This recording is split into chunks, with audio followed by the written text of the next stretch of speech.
From the CyberHub bunker and studio, you're tuning in to the CyberHub Podcast. And now for your host and CISO, James Azar. Good morning, security gang, and live from Israel. We're here, and what an exciting day it is. Tuesday, April 4th, 2023. So just a few things out of the way. One, a live podcast is happening in Israel. Our friends at Panorase are hosting it April 16th. We're going to have an unbelievable event from noon Israel time till 4 p.m. You guys are going to absolutely love it. I'll also be doing some content recording here with some CISOs and anyone who's still interested. We do still have a few spots available for people to get their hands on. Now you can contact us through cyberhubpodcast.com or find all the latest. Make sure to subscribe. Lighting isn't the greatest here today. We'll have that fixed by tomorrow. So I do apologize. But by the way, tomorrow. So tomorrow and Thursday, the show will be off because of Passover. So tomorrow is Passover Eve. At the time the show is supposed to air, I will not be available.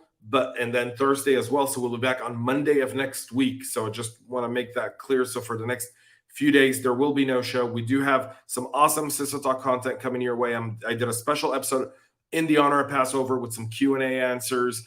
Just my journey of finding my next role and kind of that interview process and some of the difficulties CISOs went through. You guys should definitely check that out. That'll air at 1 p.m. Eastern today. So don't miss that as well. So without further ado, let's go ahead and get into a packed show today. A lot going on since when I recorded the last episode to today. We'll do that, but I'm in Israel and there's an espresso. Join me in an afternoon for me, but a coffee cup cheers for all of y'all. Coffee cup cheers, y'all.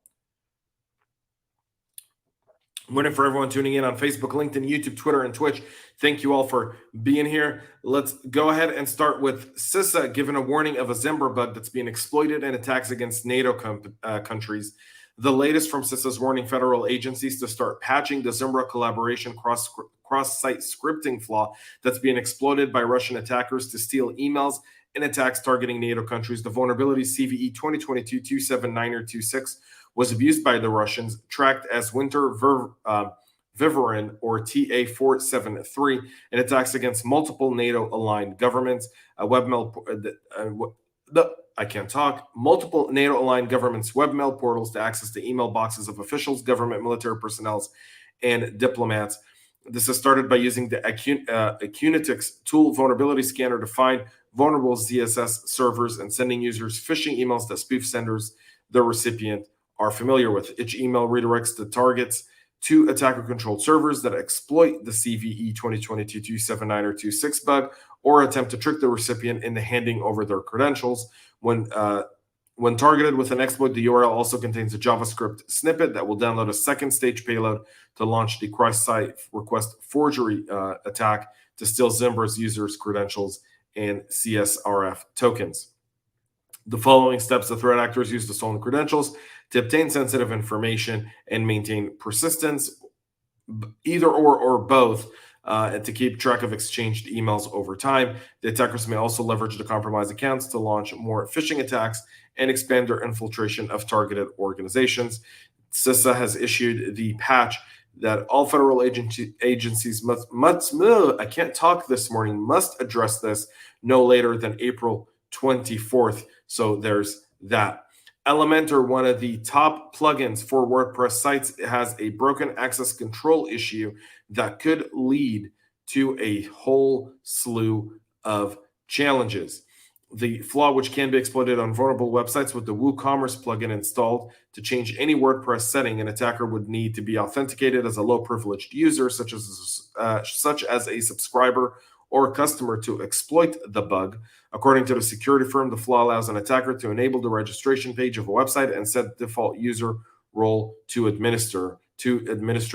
The attacker can then create a new user account that has administrator privileges, which allows them to either redirect the site to a malicious domain or inject malicious code, such as a plugin with a backdoor.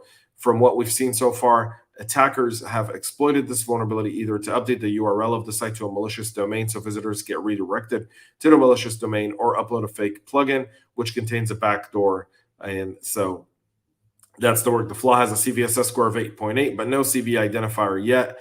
It was addressed on the March 22nd with the Elementor Pro version 3.11.7, which improved code security enforcement into WooCommerce components. So you want to make sure you get that updated. And now we'll move to our following story here. And this one is a woozy, folks. Here we go. There is a security breach. Western Digital is reporting that all of their services have been taken offline due to a security issue.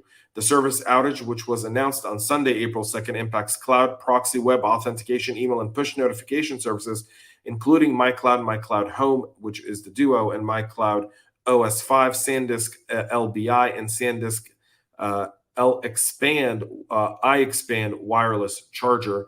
In a press release issued yesterday, the company said it's responding to an ongoing network security incident that involves an unauthorized third party gaining access to a number of its system. Once they discovered the incident, the company implemented their IR efforts and initiated an investigation with the assistance of a leading outside security and forensics experts. The investigation is in its early stages, and Western Digital is coordinating with law enforcement authorities. So essentially the textbook. Every IR plan has the same exact message. That's the first message you send out. They all sound the same. The company is working on restoring impacted services and infrastructure. At this point of the investigation, it's confirmed that the attackers did manage to gain access to certain type of data stored on its system. The nature and scope of that data is still being determined.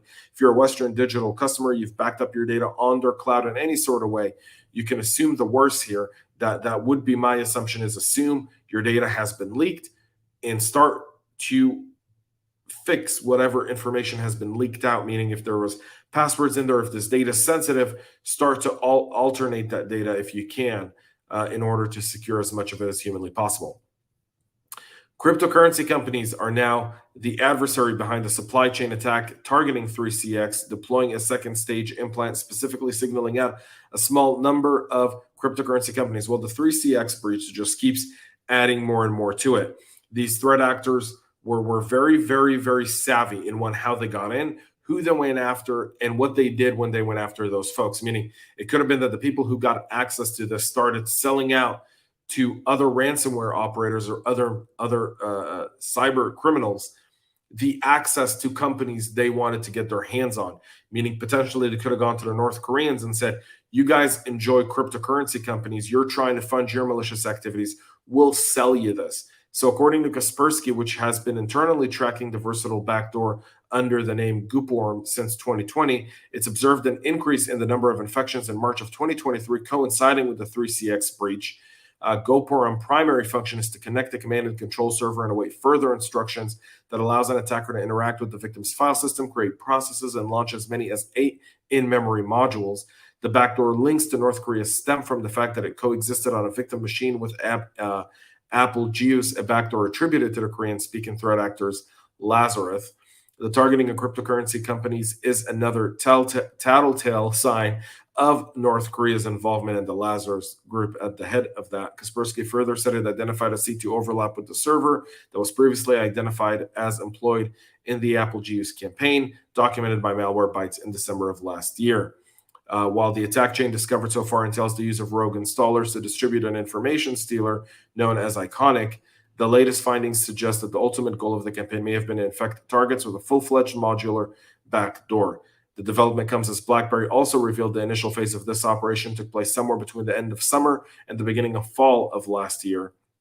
The majority of the cyber attacks have been registered in Australia, the US, UK, with healthcare, pharma, IT, and finance emerging as the top targeted sectors. Obviously, there's going to be more to this as we further advance. Microsoft OneNote is going to block 120 dangerous file extensions, according to Microsoft, that has shared more information on what malicious embedded file OneNote will soon block to defend users against ongoing phishing attack pushing malware. The company first revealed that OneNote will get the enhanced security in the Microsoft 365 roadmap entry about 3 weeks ago. On March 10th, following recent and ongoing waves of phishing attacks pushing malware, Microsoft apparently sped up that timeline.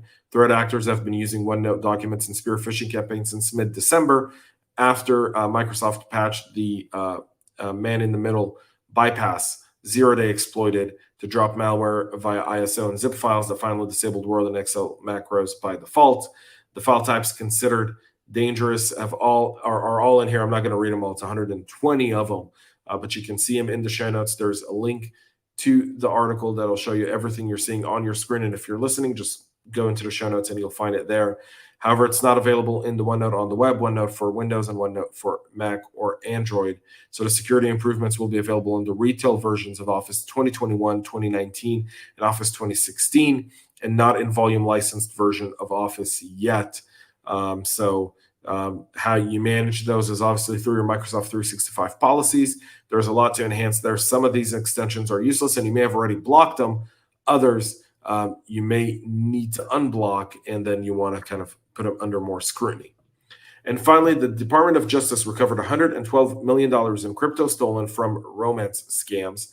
Authorities claw back funds from 6 crypto accounts they say were linked to the big butchering cybercrime ring. That's quite the name there. Half a dozen cryptocurrency accounts allegedly used to launder romance scam proceeds have been seized by the DOJ.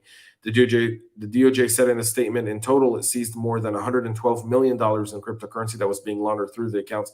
By the way, if you go back and you look at my FBI IC3 article that's available in the blog, I actually break down romance scams, and that this is a small number. This is maybe 10 or 12% of the total amount of money stolen. It's something, but it doesn't make the victims whole per se. If they gave every single victim 10% of what they got, that's 10%. That puts them in a better spot than what they were before, but nonetheless, we'd like to get more. They added, in addition to the tireless effort to disrupt these schemes, must also work to raise public awareness and help inform potential victims. That's a project we are starting here at the CyberHub Podcast. So we're starting a podcast, a community awareness project around romance scams. We're in fact going to retirement homes.